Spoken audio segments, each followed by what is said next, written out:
दोस्तों, आपका स्वागत है हमारे चैनल DDS पर। आज हम टॉपिक लेकर आए दोस्तों, वेरी इंपॉर्टेंट।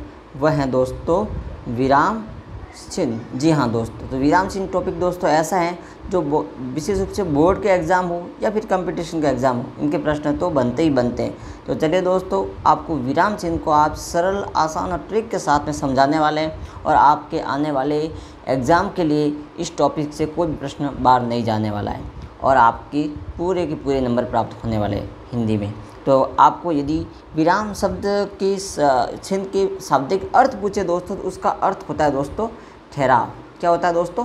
ठहराव यानी कई जगह आपको बात करते हैं तो वहाँ ठहराव होता है, रुकना पड़ता है। यदि आपको इसकी भाषा की परिभाषा की बात करें तो वह है दोस्तों, भाषा के लिखित रूप में उक्त ठहरने के स्थान पर जो विशेष निश्चित संकेत चिन्ह लगाए जाते हैं उन्हें क्या कहते हैं? विराम चिन्ह। अब विराम चिन्ह का प्रयोग कैसे करते हैं, उदाहरण के तौर पर आपको समझाते हैं। देखिए दोस्तों, आपको दो शब्द दे रखे हैं, दो वाक्य दे रखे, सॉरी। उस वाक्य में देखिए एक तरफ होता है रोको, उसके बाद देखिए यहाँ विराम चिन्ह प्रयोग हुआ है, रोको मत जाने दो। इसका अर्थात क्या हुआ? रोकने के भाव में। दूसरा वाक्य यही देखिए, रोको मत, यहाँ है मत के बाद में जाने दो, रोको मत जाने दो अर्थात जाने के भाव में। लेकिन विराम चिन्ह लगाने के थोड़े से भी फर्क से वाक्य का सेंटेंस भाव बदल जाता है।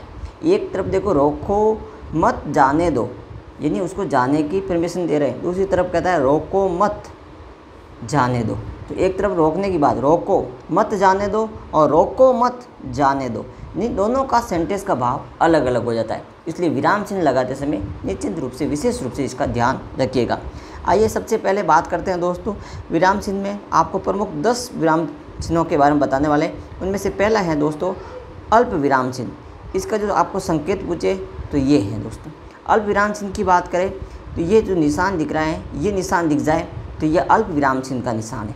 इसके वाक्य के तौर पर उदाहरण लिखते हैं दोस्तों। उदाहरण, हवा चली, यहाँ पर देखिए ये यहाँ पर अल्प विराम है। पानी बरसा और ओले गिरे, तो जहाँ पर ये जो निशान लगा ये किसका आ जाएगा? अल्प विराम का चिन्ह।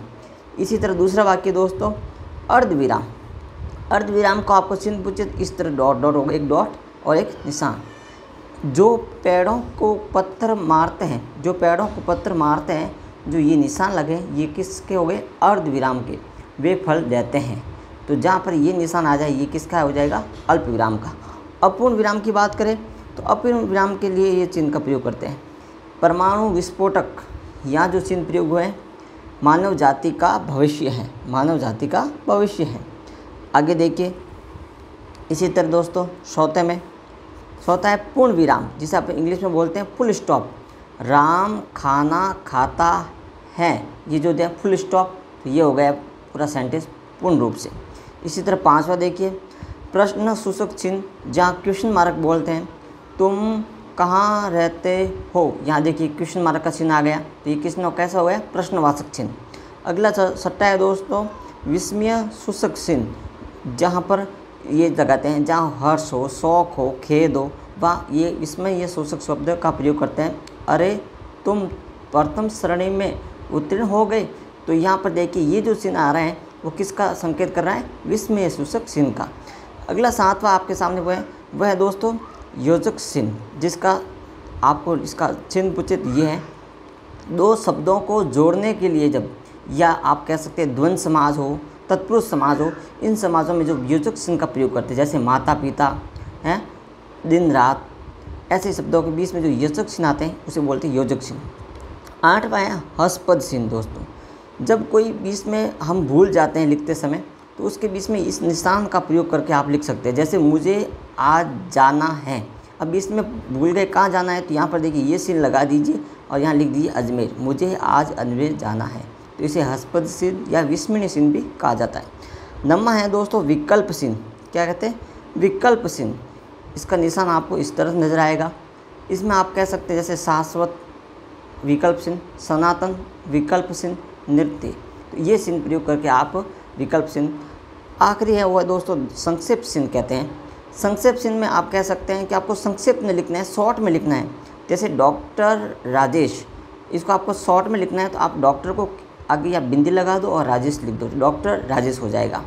तो ये थे दोस्तों 10 प्रमुख जो बार बार एग्ज़ाम में रिपीट होते हैं, बार बार अक्सर एग्ज़ाम में पूछे जाते हैं। तो आप इन्हें ध्यान से देखिएगा और समझिएगा।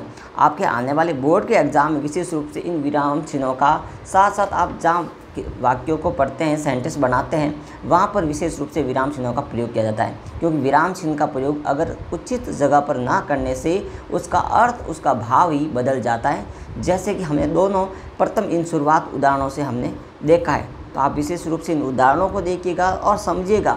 साथ ही आपको जितना ज़्यादा हो सके आप वाक्यों का प्रैक्टिस करते रहिएगा और आपके आने वाले एग्ज़ाम में हर एक एग्ज़ाम हो, ताकि आपकी जो हिंदी की जो पकड़ और मजबूत हो जाए।